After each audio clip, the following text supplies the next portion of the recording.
Welcome. Let's continue with our lecture on mathematical methods. We have seen the first order differential equation and the standard way of solving them using the integrating factor. Now let's go on with the second order differential equation. We are looking at one of the important form of a second order differential equation, that is called the Sturm-Liouville form.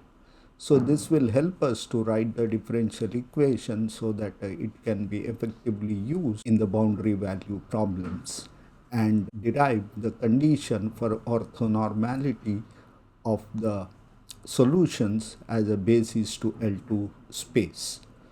Let's start with the Sturm-Liouville form of second order differential equation. One of the interesting form for a second order differential equation is called Sturm-Liouville form, and the form is given by d by dx of p into dy by dx plus qy is equal to 0. Usually a differential equation is given in the standard form. As we have already seen it, it is given as a d square y by dx square plus p dy by dx plus q into y is equal to 0, where the Sturm-Liouville differential form is a slightly different. One can easily transform from one form to another form. One can usually do the transformation between these two forms and write them in a convenient way as and when required. Each of these forms has certain advantages and disadvantages doing certain calculations. So you might ask whether it is possible to write the differential equation in this form. It is indeed possible, and there are various ways to write them. Before going into this, let's quickly get some of the important result or advantage of this form. So for that, let's remind that two functions y1 and y2 are linearly independent if their Wronskians are non-zero, and that is Wronskian is usually represented by capital W of y1 and y2 is equal to y1 prime into y2 minus y1 into y2 prime. This should not be equal to 0. Let's see how the Sturm-Liouville differential form help us to manipulate the ordinary differential equation. So we have a differential equation in Sturm-Liouville form, that is d by dx of p into dy by dx plus qy is equal to 0. Let y1 and y2 be the two linearly independent solution to this ordinary differential equation. Then we have p into Wronskian of y1 and y2 is equal to constant. Now this is one of the advantages we have. Once the second order differential equation is written in the Sturm-Liouville form, then you have a constant, that is p into Wronskian of y1 and y2 is equal to 0. The constants are very useful if the second order differential equation represents the motion of a particle. Then this is what we call is a conserved quantity along the motion of the particle. So there are many advantages. Let's see how we can prove this. It is usually very simple to show that we have y1 and y2 are solution to this differential equation, that they satisfy this differential equation given here, and then we write the first equation by y2 and the second equation by y1, and that's a usual trick, and then subtract them from one another. Then these two are common, so they go away, they cancel out. Then we left with the two terms, which again we know how to manipulate. We bring in y2 into this differentiation and y1 into the differentiation. Whatever term needed to be added to make this cancels out. Just before doing it, let's write down the equation in neat form, that is y2 into dy by dx p y1 prime minus y1 into dy by dx of p into y2 prime of x is equal to 0. Then again we do the trick, we pull y2 and y1 inside the differentiation. The rest of the terms cancels out, and this reduces to dy by dx of p into y2 into y1 prime minus y1 into y2 prime. This is in fact is what we have. This term is a Wronskian, and this is what we have conserved multiplied by p. So immediately we have a p into Wronskian of y1 and y2 is equal to constant. So let's see how this result is useful. Let's take a quick look at the example. Let's look at the ordinary differential equation, 1 minus x double prime minus x into y prime plus y is equal to 0. We have already seen this differential equation. This is not in the Stern-Liouville form. We need to write this down into Stern-Liouville form. It requires some manipulation to do. The other straightforward way to do it is using the above result. So what we do is, we already know that the solutions are y1 is equal to x and y2 is equal to e power x, and we immediately have the result. Wronskian of these two functions is given e power x into 1 minus x, which is not equal to 0. Now once we know this, we can use it to determine p, because p into w is equal to constant, which may take it as a 1, and from this immediately we get p is equal to 1 by Wronskian of y1 and y2, and that p is equal to e power minus x by 1 minus x. Once we know p of x through this,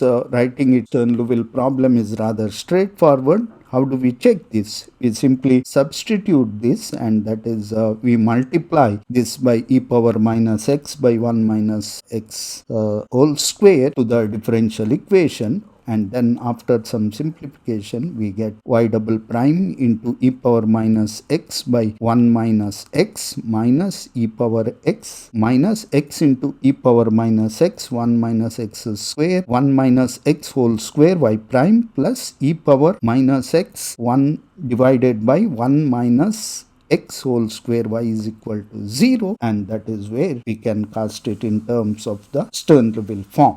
So this is how the whole process of writing down a differential equation in terms of Stern-Liouville is done. All we need to know, of course, we can directly play around with the differential equation and write it in terms of a Stern-Liouville problem. Otherwise, we simply have to figure out two solutions which are linearly independent, and once we know that, we can easily write it in terms of a Stern-Liouville problem. Of course, it looks like a chicken and egg problem because, of course, we have various other tricks. Transform a form of a differential equation. We can transform a dependent variable. We can transform independent variable, and we can rewrite the equation in a suitable necessary form. Now comes an important part of the second order ordinary differential equation, that is writing the solution in terms of a power series. Now for an ordinary differential equation in the standard form, that is d square y by dx square plus p into dy by dx plus q into y is equal to 0.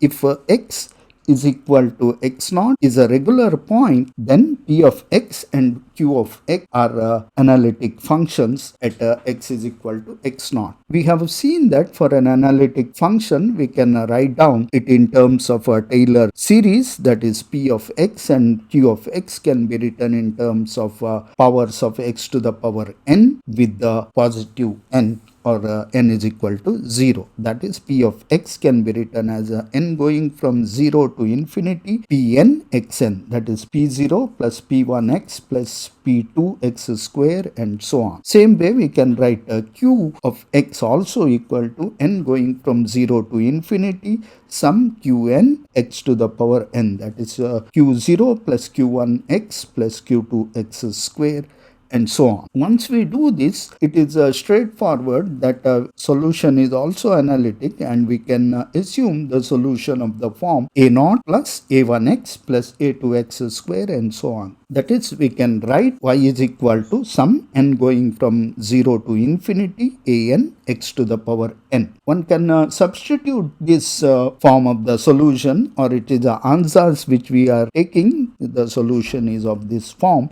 and we can substitute in the ordinary differential equation which we are interested to solve, and then we can obtain the solutions for coefficients of power series a0, a1, a2, etc. So usually this leads to what is called the recurrence relation. That is, we get an expression for an in terms of the previous coefficient, that is an minus 1. Once we start with the one of coefficient a0 or a1, which we can assume either to be 1, and then we can obtain the rest of the coefficients of the series and obtain the solution. Let's take a quick example again. Let's solve the ordinary differential equation y double prime plus e power x y prime plus x into y is equal to 0 using power series method. We take a point at x is equal to x naught, which is basically analytic. Both the coefficient, that is e power x, and q of x is equal to x are analytic at x is equal to 0. So we can express e power x in terms of Taylor series, that is p of x is equal to 1 plus x square by 2, x cube by 6, and so on. Same way, there is no much of a power series or Taylor expansion for a function f of x is equal to x. Q of 0 is equal to 0, q of 1 is equal to 1, and all other q of n's are 0 for n greater than 1. Now we assume the solution of the form a0, a1. We assume the solution of the form, that is y of x is equal to a0 plus a1 of x plus a2 of x square plus a3 of x cube, and so on. Now comes the cumbersome part of the whole thing. We need to differentiate this form of power series. That is, we find y prime of x is equal to a1 plus 2 a2x plus 3 a3x square plus 4 a4 x cube, and so on.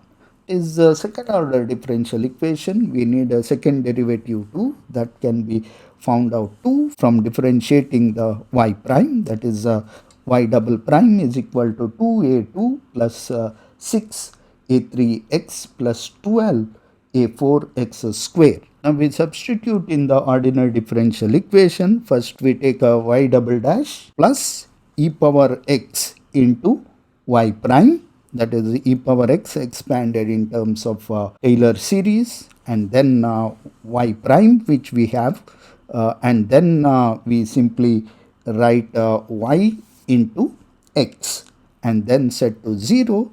We collect the coefficients of the same power, that is since x to the power n's are linearly independent functions, all we have to show that if this equation have to be 0, then the coefficients of x to the power n has to 0 for n is equal to 0 onwards. So what we have, first one is equate the coefficient of x to the power 0, that is for n is equal to 0. From combining the coefficient, we get 2a2 plus a1 is equal to 0. Basically, we have to collect the constant term from this. In the first term, we are getting this one, and second one, we are getting this, the product, but the other thing does not matter. In the third one, we do not have any. So because of this, we get a relation between the a1 and a2. So often the lowest order coefficients are very important in the power series. In this case, we are able to relate a1 and a2 coefficient. From this given a1, we can easily determine a2. From x1 coefficient that we can determine from here, the first one is we have a 6 a3, and from the second one, we basically have this multiplied by this and this multiplied by this. So we have a two term coming, 2a2 plus a1. So that is from the first order term, second term in this case, and the last one we have just a naught. We see that again we are expressing equation constraining a3, a2, a1 and a0. We already have a relation between a1 and a2. Once we give a0 also, we are able to determine a3. In order to determine this series, we have to provide the value of a0 and a1. Without that, we cannot determine the coefficient. That is where we have a freedom to choose suitable a naught. Usually it is taken to be 1. It just simply scale the entire thing, otherwise it doesn't have any specific advantage. So we can go on doing this. We can determine the coefficient of a2. In this case, we'll have a lot of terms. The first one is coming 1 going with the x square, and the second one is going from x going to this, and the third one is going from this. So we have 3 terms coming from this. So we have a last one giving rise to only one term. Basically, we have the relation here. which establishes the relation between the coefficient, and we will be able to find the solution in terms of power series. Finally, we have a homework problem to go with this. Solve ODE y double prime plus e power minus x y prime plus x square y is equal to 0 using power series at x is equal to 0. We see that the coefficient p of x and q of x both are analytic at x is equal to 0. So a standard power series method should work as we have done in the earlier case. So once you have done this, you can upload the solution on vLearn. Let's look at another example. So in this case, we have to solve an ODE y double prime plus e power x y prime plus 1 by x cube y is equal to 0 using a power series method. If we assume solution of the form y is equal to a0 plus a1x, a2x square and so on, then the last term in ODE will give rise to a term of type 1 by x cube, a0 plus a1 into x plus a2 into x square and so on, which is not going to be finite when x is equal to 0. So this is not a regular point at x is equal to 0. Means in this case, q of x is not analytic. So it has a singular point at x is equal to 0. So we need slightly different techniques to solve such a differential equation, and let us have a look at that, if at all we can solve such a differential equation. Let me stop here and continue with the next lecture.